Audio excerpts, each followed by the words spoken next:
말은 내 머리는 물이 되고 내 눈은 눈물 권한이 될고 죽임을 당한 딸 내 백성을 위하여 주야로 울리로다. 내가 광야에서 나그네가 머무를 곳을 얻는다면 내 백성을 떠나 가리니 그들은 다 가늠하는 자요 반역한 자의 무리가 되밀로다. 여호와의 말씀이니라. 그들이 화를 담김같이 그들의 혀를 놀려 거짓을 말하며 그들이 이 땅에서 강성하나 진실하지 아니하고 악에서 악으로 진행하며 또 나를 알지 못하느니라. 너희는 각기 이웃을 조심하며 어떤 형제든지 믿지 말라. 형제마다 완전히 속이며 이웃마다 다니며 비방함이라. 그들은 각기 이웃을 속이며 진실을 말하지 아니하며 그들의 혀로 거짓말하기를 가르치며 악을 행하기에 지치거늘 내가 사는 곳이 속이는 일 가운데 있도다. 그들은 속이는 일로 말미암아 나를 알기를 싫어하느니라. 여호와의 말씀이니라. 만군의 여호와께서 이와 같이 말씀하시되 너희는 잘 생각해보고 곡하는 부녀를 불러오며 또 사람을 보내 지혜로운 부녀를 불러오되 그들로 빨리 와서 우리를 위하여 애곡하여 우리의 눈에서 눈물이 떨어지게 하며 우리 눈꺼풀에서 물이 쏟아지게 하라. 이는 시온에서 통곡하는 소리가 들리기를 우리가 아주 망하였구나. 우리가 크게 부끄러움을 당하였구나. 우리가 그 땅을 떠난 것은 그들이 우리 거처를 헐었음이로다 함이로다. 부녀들이여 여호와의 말씀을 들으라. 너희 귀에 그 입의 말씀을 받으라. 너희 딸들에게 애곡하게 하고 각기 이웃에게 슬픈 노래를 가르치라. 무릇 사망이 우리 창문을 통하여 넘어 들어오며 우리 궁실에 들어오며 밖에서는 자녀들을 거리에는 청년들을 멸절하여 하느니라.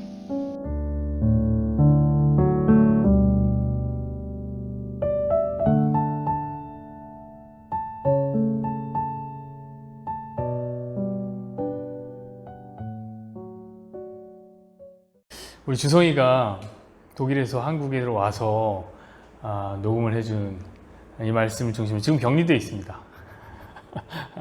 중심으로 눈물을 믿으라 라는 제목으로 우리 함께 말씀을 나누기를 원합니다. 요즘에 제 마음에 불쑥불쑥 문을 두드리는 질문이 하나가 있습니다. 그것은 무엇이냐면 사람은 과연 믿을 만한 존재인가? 라는 질문입니다. 물론 우리는 복음 안에서 그 답을 알고 있죠. 사람은 믿을 만한 존재가 아니다. 사람은 사랑해야 될 존재다. 이런 답을 알고 있습니다. 그러나 이상하게도 우리는 사람을 참 잘 믿습니다.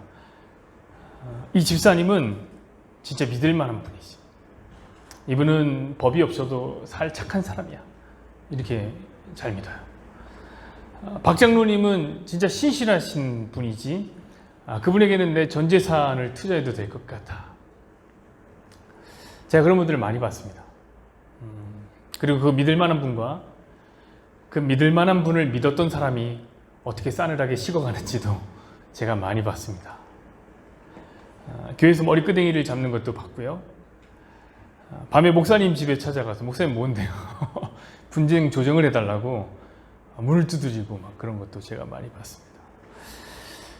그 결과 저는 사람이라는 명사 앞에는 믿을 만한이라는 수식어를 붙이지 말자 라는 답을 스스로 내렸습니다.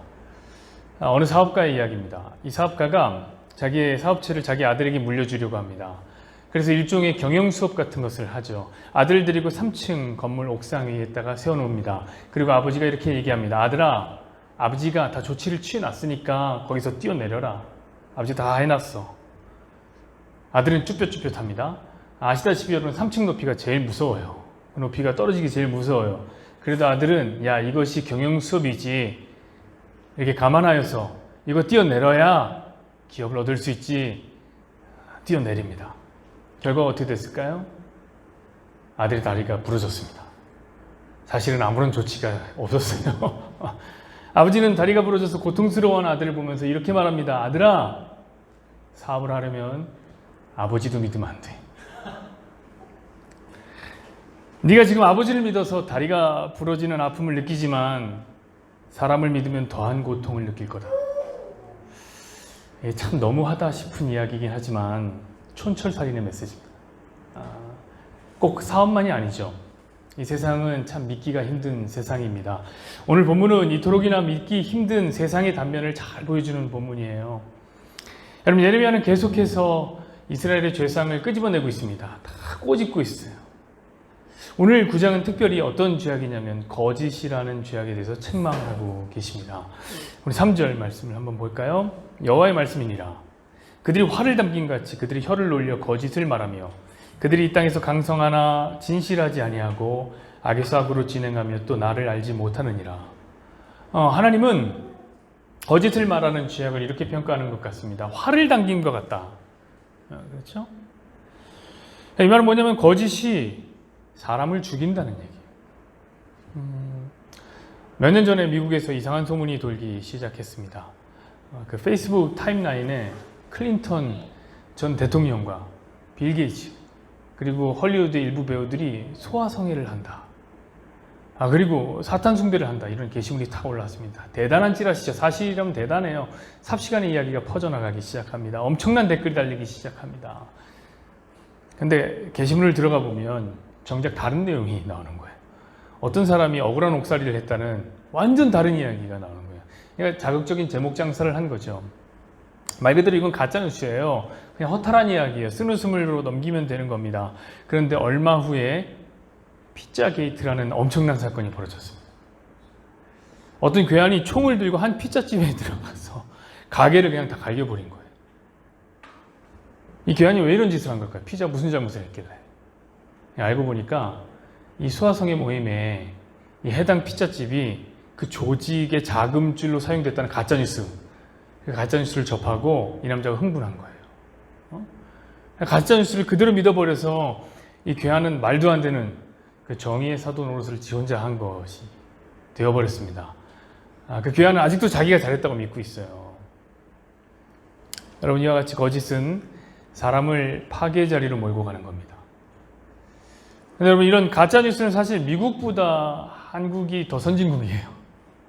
그렇죠? 엄청난 속도의 인터넷, 가장 빠르고 가장 광범위하게 거짓 뉴스들이 판을 치고 있습니다. 저희 특별히 정치적인 이야기를 하지 않는다 하더라도 작은 공동체에서 말이에요. 사람들 간에 서로 소식을 나르고 헛소문 퍼뜨리고 여러분 이런 경우가 얼마나 많습니까? 여러분 그런 거짓의 화살이 많은 젊은이들을 자살로 몰고 가는 것을 우리는 보았습니다. 부탁하건대 여러분들은 이런 거짓을 말하지 마십시오. 당연한 거예요. 또한 혹시 누가 이런 소식을 나른다 하더라도 그 말을 그대로 믿지 마십시오. 그대로 믿게 되면 어느 순간 여러분들도 그 소식을 전하고 있는 것을 발견하게 될 겁니다. 여러분 하나님은 우리에게 이렇게 말씀하십니다. 4절, 5절 보시죠. 너희는 각기 이웃을 조심하며 어떤 형제든지 믿지 말라. 형제마다 완전히 속이며 이웃마다 다니며 비방함이라. 그들은 각기 이웃을 속이며 거짓을 말하지 아니하며 진실을 말하지 아니하며 그들의 혀로 거짓말하기를 가르치며 악을 행하기를 지치거늘. 하나님은 이웃을 조심하라고 하세요. 하나님은 어떤 형제든지 믿지 말라고 하세요. 왜 믿어요? 그런 거. 잠시 생각해보면 참 서글픈 얘기죠. 이웃을 조심해야 되는 상황에 처한 것이 얼마나 비참합니까?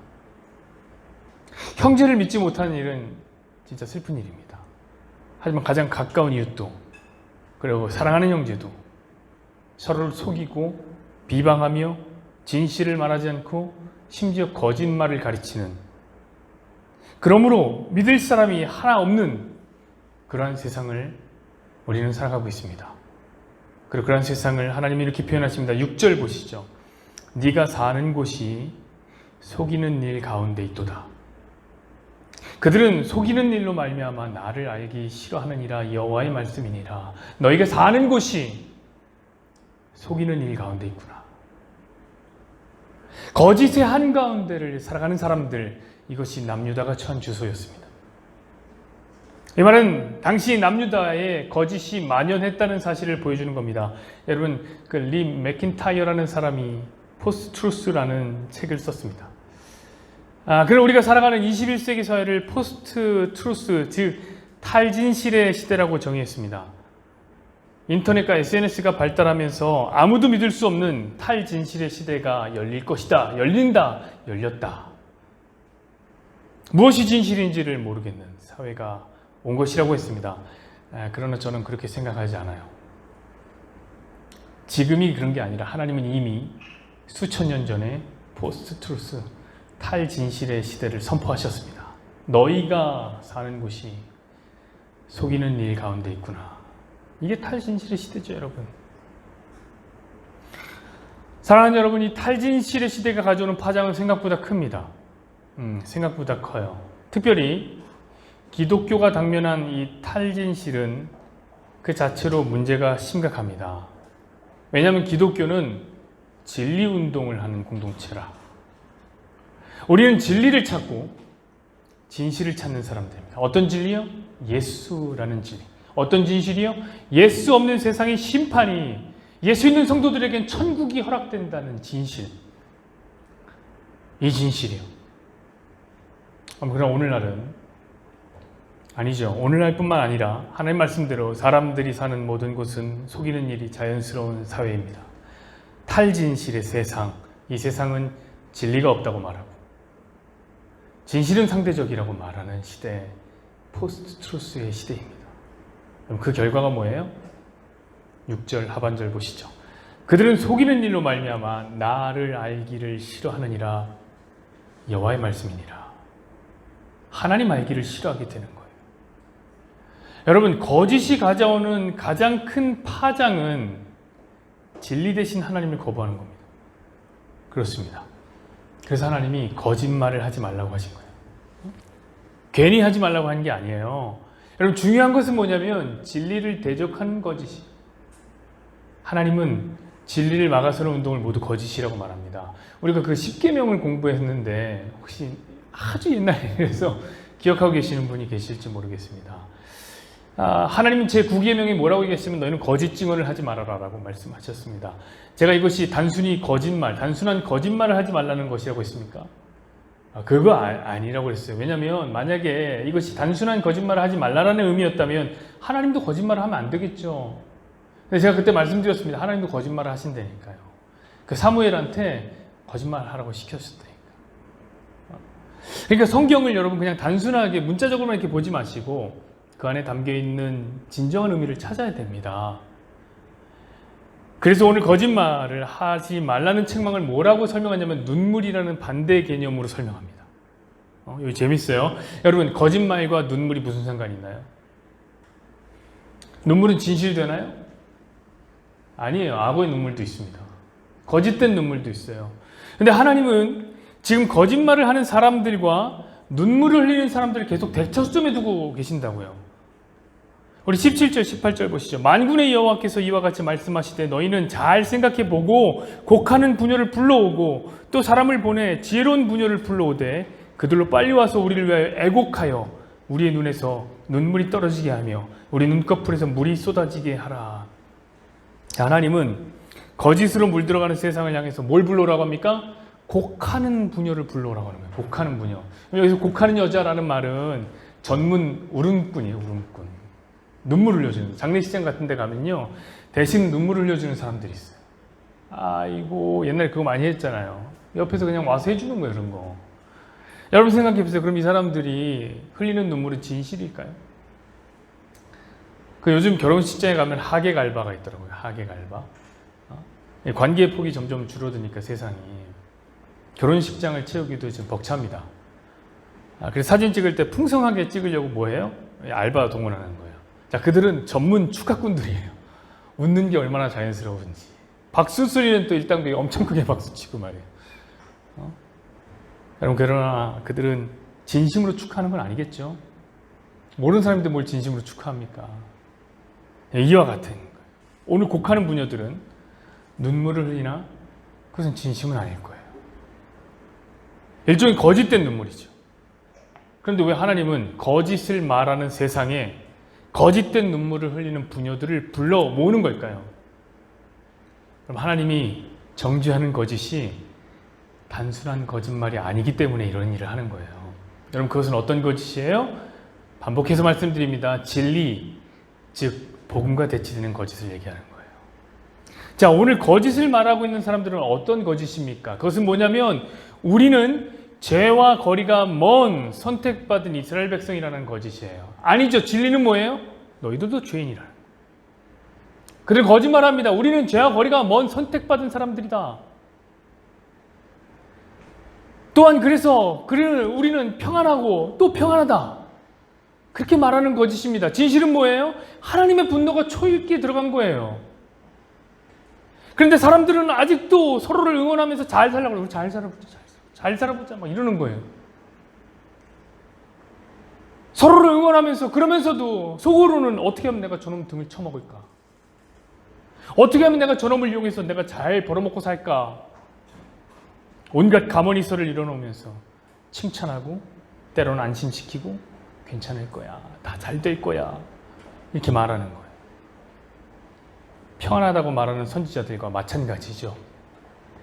여러분 그런데 참 희한해요. 왜 거짓 선지자들의 말은 무지하게 잘 믿는데 사람들이 하나님 말씀 진짜 더럽게 안 믿습니다. 인생들은 이상하게도 하나님 말씀 안 믿는데 거짓 증언은 또 진짜 너무 잘 믿어요. 너무. 세상은 죄악으로 멸망으로 가고 있다. 돌아오라 회개하라 말씀하시는 하나님의 어미하신 말씀은 귓등으로 안 들어요. 그러면서 거짓 증인들이 괜찮아 평안해 좋아질 거야 다 괜찮아질 거야 하는 말은 귀가 그냥 막 선풍기 날개만 해져갖고 펄럭펄럭 거리다가 날아갑니다. 아주 그냥. 여러분 그러다가 속잖아요? 그럼 그 사람 또 하나님 되게 원망해. 아니 뭐야 하나님 그 사람 왜 만나게 해주셔갖고 저렇게 속게 하셨어요. 아니 그 사람한테 내가 왜 신뢰의 마음을 줘? 왜 또 하나님 되게 따져요 이런 분들이. 그럼 아니에요. 하나님 분명히 말씀하셨잖아요. 너희는 사람을 믿지 마라. 너희는 이웃을 믿지 마라. 너희는 형제들을 믿지 마라. 여러분 그런데 왜 평화를 외치는 그들의 이야기에 속아서 제사를 탕진하고 왜 평화를 이야기하는 그들의 말에 속아 사랑을 탕진하고 때로는 신앙을 탕진하고 있는 겁니까? 여러분은 탕진은 되게 무언가를 되게 믿을 때 일어나는 일이에요. 여러분은 제발 사람을 믿지 마십시오. 평안을 믿지 마십시오. 가머니설에 속지 마십시오. 제가 보증하건대 이 세상은 지금도 멸망을 향해서 가고 있습니다. 그것은 하나님의 심판입니다. 그런데 어찌 이 세상을 파라다이스로 만들겠다고 말하는 평안을 말하는 사람들을 신뢰한단 말입니까? 그렇게 말하는 사람이 좀 안타깝게 여기셔야죠. 여러분 차라리 거짓 눈물을 흘리는 곡하는 여자들의 눈물을 믿으십시오. 그 여자들은 지금도 눈물을 흘리면서 이렇게 호소합니다. 19절부터 21절까지 보시죠. 이는 시온에서 통곡하는 소리가 들리기를 우리가 아주 망하였구나. 우리가 크게 부끄러움을 당하였구나. 우리가 그 땅을 떠난 것은 그들이 우리 거처를 헐었음이로라 함이로다. 부녀들이여 여호와의 말씀을 들으라. 너희 귀에 그 입의 말씀을 받으라. 너희 딸들에게 애곡하게 하고 각기 이웃에게 슬픈 노래를 가르치라. 무릇 사망이 우리 창문을 통하여 넘어 들어오며 우리 궁실에 들어오며 밖에서는 자녀들을 거리에서는 청년들을 멸절하려 하느니라. 우리 다니도 울잖아요. 이렇게 우는 거예요. 망하게 되었다고 우는 거예요. 사랑하는 여러분, 이것을 아는 게 지혜예요. 그래서 하나님이 오늘 곡하는 여자들과 함께 누구를 부릅니까? 지혜 있는 여자를 불러오는 거예요. 지혜 있는 여자. 여러분 지혜 있는 여자는 시국을 볼 줄 압니다. 지혜 있는 여자는 자기가 처한 상황을 제대로 볼 줄 압니다. 지혜 있는 여자는 하나님의 심판을 합니다. 지혜의 결과가 뭡니까? 지혜의 결론은 이 세상이 심판을 당한다는 거예요. 그래서 지혜 있는 여자는 눈물을 흘릴 수밖에 없는 겁니다. 여러분 그 지혜가 있었던 예레미야는 무엇을 했는지 아십니까? 우리 1절 2절 보시죠. 어찌하면 내 머리는 물이 되고 내 눈은 눈물 근원이 되고 죽임을 당한 딸 내 백성을 위하여 주야로 울리로다. 내가 광야에서 나그네가 머무를 곳을 얻는다면 내 백성을 떠나가리니 그들은 다 가늠한 자요 반역한 자의 무리가 되미로라. 여러분 지혜 있었던 예레미야는 울다 못해 물이 됩니다. 아, 이 표현 좋죠. 내 머리는 물이 되고 내 눈은 눈물의 근원이다. 예레미야는 여러분 눈물의 선지자였죠. 여러분 그러나 예레미야만 눈물의 대표성을 갖고 있는 대표자라고 보아서는 안 됩니다. 자고로 지혜 있는 성도는 다 눈물의 누구가 돼야 돼요. 눈물의 문의거가 돼요. 눈물의 김상철이 돼야 된다. 여러분, 성도 안에는 강이 흘러야 됩니다. 눈물의 강이 흘러야 됩니다. 죄악된 세상을 바라보며 울고, 죄악된 이웃을 바라보며 울고, 죄악된 형제를 바라보며 울고, 죄악된 나를 바라보며 울어야 합니다. 그리고 사람 대신 여러분 눈에서 흐르는 눈물을 믿으십시오. 그러면 적어도 사람 때문에 눈물 흘릴 일은 없을 겁니다. 이런 말씀 맺겠습니다. 저는 오늘 말씀을 준비하면서 이렇게 눈물에 대한 묵상을 참 많이 했어요. 이번 주 이상하게 하나님이 눈물 흘릴 일이 많이 주세요. 제가 원래 잘 안 우는 사람인데 왜 이번 주에는 이렇게 눈물이 많이 나는지 좀 특별함을 느꼈습니다. 특별히 뭘 느꼈냐면 하나님이 야, 설교자의 삶을 그대로 두지는 않으시는구나, 이런 걸 좀 많이 느꼈습니다.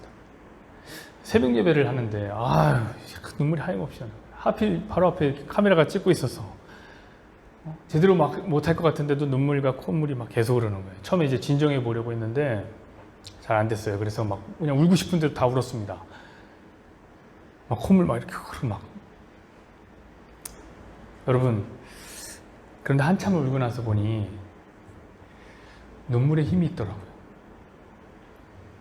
그거 아세요? 바뀐 거 아무것도 없어요. 근데 왠지 마음이 참 편해졌습니다. 마치 누군가 나를 위로해 주는 듯 했습니다. 눈이 이렇게 퉁퉁 부어있는데 마음은 후련해. 콧물 때문에 코가 꽉 막혀있는데 시원함을 느끼더란 말이에요. 그래서 예수님 우리에게 그렇게 울라고 하셨구나. 마태복음 5장 4절입니다. 애통하는 자는 복이 있나니 그들이 위로를 받을 것임이라. 사랑하는 여러분, 애통하는 자가 위로를 받습니다. 여러분, 원래 팔복은 원어의 성경대로 보면 문장 순서가 선포로 문을 여는 거예요. 복 있는 자여, 이렇게 선포해요. 복 있는 자여, 너희는 복이 있는 사람이로다. 계속하여 울어라. 우는 너희가 위로를 받을 것이다. 이렇게 순서되는 거예요. 맞습니다. 성도는 복을 받은 사람입니다. 그래서 우는 거예요. 애통하는 거예요. 여기서 애통이라는 건 창자가 끊어지는 느낌이 아픔입니다. 그리고 원어는 한 번 우는 게 아니라 계속해서 울으라는 거예요. 계속 울어라. 여러분, 예수님도 그래서 이 땅에서 계속해서 울었습니다. 떠나실 때까지 울었어요. 떠나실 때 눈물을 톡 가셨어요. 여러분이 예수님을 닮는 사람이라면서요. 그럼 계속해서 우십시오. 하나님이 원하시는 마음은 상한 마음입니다. 상한 마음. 여러분, 눈물을 거부하는 기독교는 잘못된 기독교예요. 하나님 앞에서 많이 우십시오. 저는 여러분들이 복을 받는 것을 막고 싶은 마음이 이만큼도 없습니다. 그래서 마냥 웃는 일만 넘치라고 말 안 할 겁니다. 스펄전이라는 사람이 이렇게 얘기했습니다. 천국은 메마른 눈으로는 들어갈 수 없다. 이게 막힙니다. 토마스 왓슨이라는 설교가도 이렇게 얘기했습니다. 눈물 골짜기를 지나야 낙원이 나타난다. 여러분, 예수님도 울라고 하고 그 대단한 스펄전도 울라고 하고 토마스 왓슨도 울라고 하는데 제가 뭐라고 웃는 일만, 여러분의 인생에 웃는 일만 가득하세요. 제가 뭐 이런 얘기를 한단 말이에요. 여러분, 무엇이 신앙생활을 잘하고 있다는 증거입니까? 누가 저에게 그렇게 물어본다면 저는 이렇게 대답할 겁니다. 당신의 눈물을 믿으세요. 그래서 제가 우리 구집사님을 제가 좋아하는 겁니다. 저 양반이 늘 저를 난처하게 하는 질문을 합니다. 그래서 때로는 밉상이지만 저 양반이 울보라. 울보. 늘 찬양하다 울고 말씀 듣다 울고 기도하다 우는 울보예요. 여러분, 울고 있다면 잘하고 계신 겁니다. 앞으로도 계속 우십시오. 그럼 우린 영원히 우느냐? 그건 아닙니다. 제가 보증합니다. 제가 오늘 개런티를 많이 합니다. 저 천국에 가면 우리 눈물을 거두어 주실 분이 계세요. 우리 눈물을 씻어 주실 분이 있어요. 바로 우리 예수님입니다. 요한계시록 21장 4절을 보시죠. 모든 눈물을 그 눈에서 닦아주시니 다시는 사망이 없고 애통하는 것이나 곡하는 것이나 아픈 것이 다시 있지 아니하리니 처음 것들이 다 지나갔음이로다. 여러분, 우리는 천국에 갑니다. 예수님 너른 품에 우리를 안아주십니다. 그 넓고 따뜻한 품, 그리고 주님이 이제 손을 내밀어서 우리의 눈가에 눈물을 씻어주시려고 하는데 눈물이 없어요.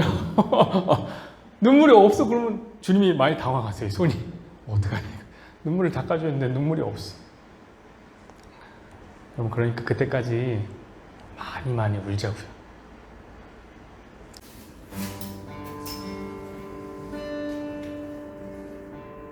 사방에 그늘에 앉아